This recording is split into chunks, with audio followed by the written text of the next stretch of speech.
Well, in this edition of Global Conversation, we're at the Presidential Palace in Jerusalem to talk to the President, Shimon Peres. Thank you very much indeed for your time, Mr. President.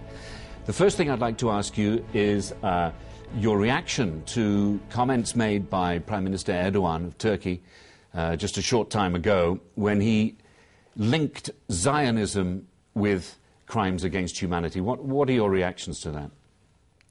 I regret it very much. It's based on ignorance. It raises the flames of hatred, totally unnecessary and completely unfounded. Relations with Turkey over the last few years have not been great. They've been getting worse between Turkey and Israel. Is this part of the same process, do you think? Basically, I do believe that the Turkish people, as the Israeli people, their faces toward peace and understanding, and we are not going to make long conclusions about the past. It's not simple for anybody. But we supported very much the entrance of Turkey to Europe, and on many occasions we are even instrumental, and I personally got many thanks for those efforts. And I think that today a united Europe is not just a Christian Europe. I don't think that a united or Middle East as it is just a Muslim region. I think we live in a world of differences, not in a world of likeness. And I think today democracy is not only the right to be equal, but also the equal right to be different. And the person that doesn't understand it doesn't understand what's happening and what is the future of our world. Is that a message about Turkey that you will be taking to European leaders when you meet them? No, I think I shall discuss with the European leaders the relations or issues which are connecting Europe with the Middle East, and Europe can play a major role in it. It played, and it can play further and longer and better. There was a rather worrying report that came out last week by European Union diplomats. The report was for Brussels, and it said that Israeli building on occupied land poses the most serious threat to the creation of a Palestinian state, a two-state solution. When you go and meet European leaders, it's possible that you might well have your work cut out to convince them that everything is going well here in Israel. We did agree not only on a two-state solution, but we also more or less agreed how it will be happened. The two-state solution has a relation to the issue of settlements. In the talks that took place in Washington, conducted under the presidency of President Clinton, more or less we didn't agree. There will be 3 blocks for settlements or settlers in the West Bank, and the Palestinians will be compensated territorially accordingly. And I am not taking this very pessimistic view that the present situation stops the chance to have the right solution. I think we think that problems are always richer than solutions. But when you look at history, finally, the problems died and the solutions remained. The building of settlements, specifically in the E1 region, I think, is particularly upsetting for Palestinians who say that this particular piece of ground would be essential in any two-state solution. Well, there may be disagreements too, but I don't think that the Israeli government has announced that we are going to build. The announcement was that the Israeli government is going to plan. And between planning and building, there is a difference and a gap. And depends very much if we shall renew the direct negotiations. If this will happen, I think this again can be solved properly. I agree there's a difference between planning and actually building, but planning could still be seen as a provocative measure, as a belligerent measure by saying, well, this is what we're planning to do. I know you don't like it, but we're going to plan to do it anyway. Well, I think the declaration or the announcement of planning was a reaction to the fact that the Palestinians went one-sidedly to the United Nations.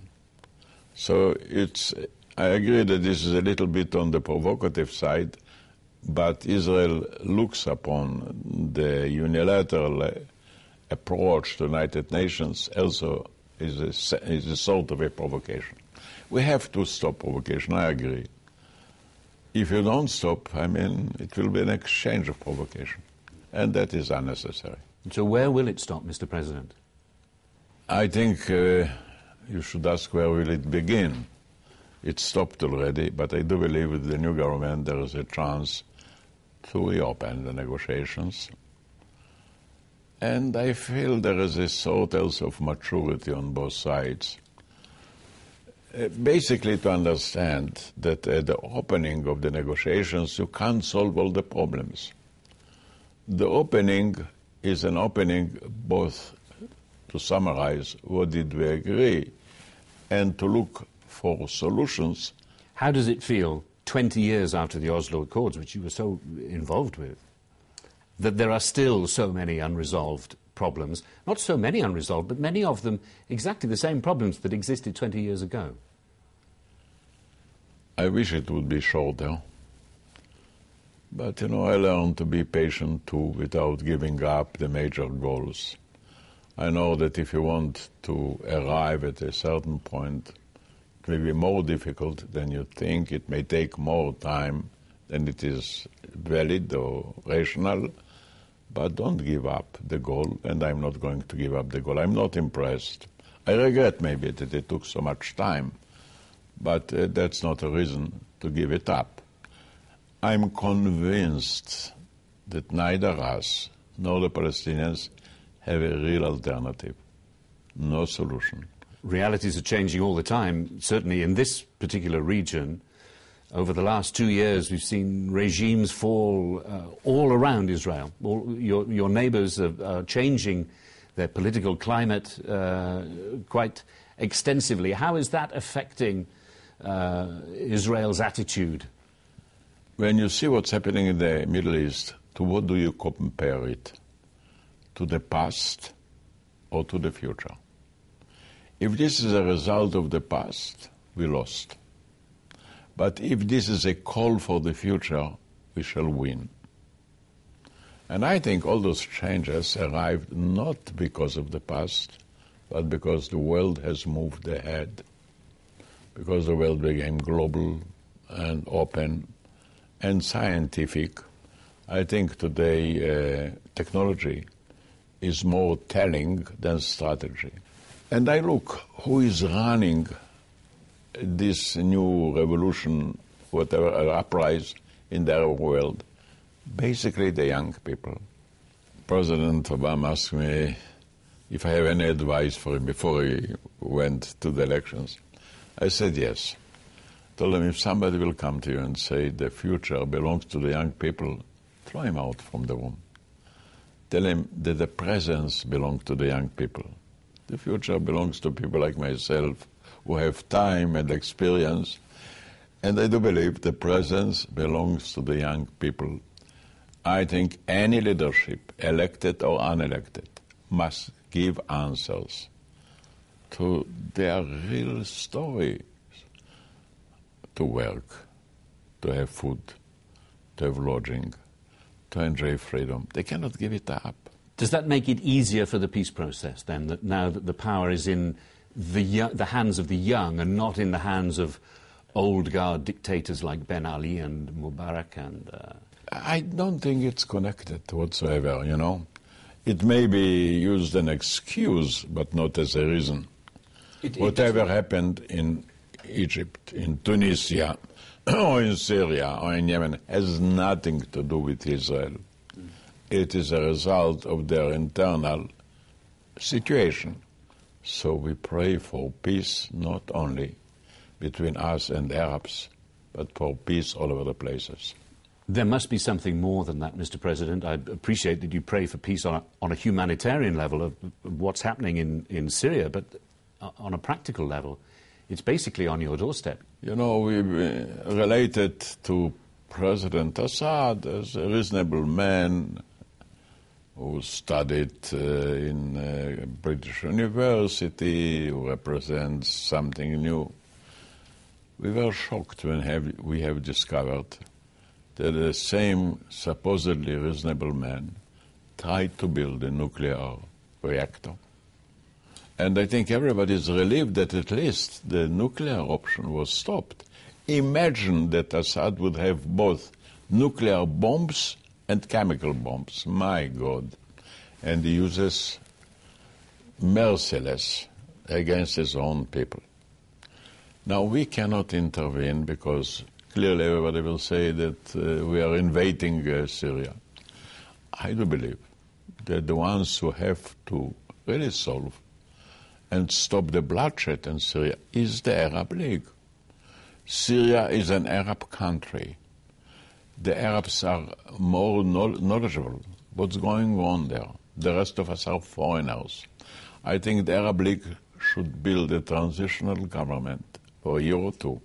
I think they should be supported by the United Nations to stop immediately the bloodshed, the blood flow. And, you know, the Arabs, whom I respect very much, must understand there are problems that they have to solve and not expect others to solve. Because if others will try to solve, immediately some people will say, this is a foreign intervention. It is time for the Arab world really to take the Syrian challenge in their hands and solve it peacefully and intelligently. You know, the Africans are trying to do something like it in Mali, and rightly so.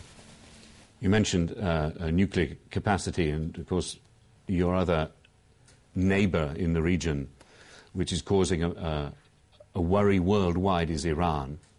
There's been some worrying talk about a possible preemptive strike on Iran. Would you condone that? Would you back a military strike on any Iranian nuclear facility? Well, it's to put it in the right proportion. The policy vis-à-vis Iran is, first of all, to try all other non-shooting means, non-military means, economic sanctions, political pressure, even negotiations. I think the one thing that was forgotten wrongly is a call for human rights. The call that was done in Helsinki in 1975 at the meeting between the Soviet Union at the time and the United States. And all of a sudden they put on the table the human right as a major issue, as an international issue. The real victims right now of the Iranian story are the Iranian people. They are suffering. They don't have enough food. They cannot cure their sick people in case they have 1 million people who suffer from cancer. What for? Because a small group of religious leaders became ambitious and they want to establish a new religious empire. So the first call should be right now, and even before the elections in June 23 that will take place in Tehran, to demand that the elections will be free and not that the Ayatollahs will elect again themselves. But the nuclear program is obviously a worry. Sure, and the most responsible leaders of our time, headed by Obama,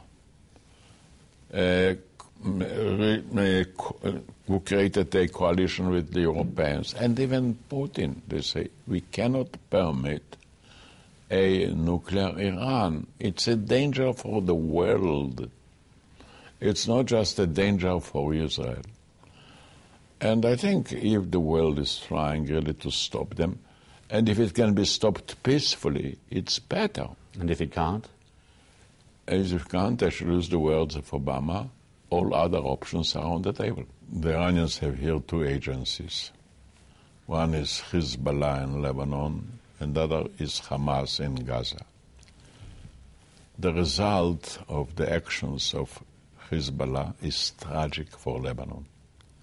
We hoped, and I still hope, that Lebanon could have become and may become the Switzerland of the Middle East. Multicultural, people used to live in peace. My God, they spoiled the land, they divided the people. The Hezbollah tried to terrorize on 20 occasions. The last one was in Bulgaria, and the Bulgarian identified that the 5 persons, Israelis, tourists that were killed by the hands of Hezbollah. And a few days ago it repeated in Cyprus. There are 20 cases of acts of terror by Hezbollah. They kill Lebanon. Lebanon in many ways is a European creation. I think Europe have to save Lebanon. We can manage Hezbollah. The Lebanese cannot. There's been a perceived deterioration in relations between the United States and Israel too. I say perceived, outside Israel. Is that true? Is that how you see it now? Is there less communication between the White House and the Knesset? How are relations with the United States? First of all, I have the highest regard for President Obama in the assistance he has offered to Israel in the domain of security. He did an outstanding job, and we are very grateful. My mentor was Ben-Gurion, and he taught me one thing: judge people on their record, not on the rumors that surround them. So when I look at the record of President Obama, I have the highest regard for what he's doing. There's been criticism, though, over the subject we've talked about before, settlement building and plans for East Jerusalem, and that's come from the White House too. It's a known position of the White House. It wasn't introduced just by President Obama. And that's one of the points of contention between us and the United States. But again, if we shall sit together and we shall try to see how to solve it. You know, there is a little bit of misconception about Jerusalem. The old Jerusalem, which is being called the Holy Jerusalem, all told, people wouldn't believe it, is 2 square kilometers. In those 2 square kilometers, you have 100 holy sites. And none of us would like that one religion will govern all the holy sites of other religions. So we have imagination, and we can talk, and the past is the past. We have to look to the future and respect the different views and find a reasonable solution. Mr. President, I've got one last question for you. I wonder if you could tell me, is there anything that keeps you awake at night? Occasionally, the problem with security of Israel. Not always. Because things are changing so dramatically. And it's not something that you do once and you have it forever. We have new weapons, we have new strategies, we have new contenders. And I know that the best solution to this war is peace. But I try to sleep as well as I can, my 4 or 5 hours during the night, so I shall be fresh and be able to think during the day. President Shimon Peres, thank you very much indeed for your time. Thank you.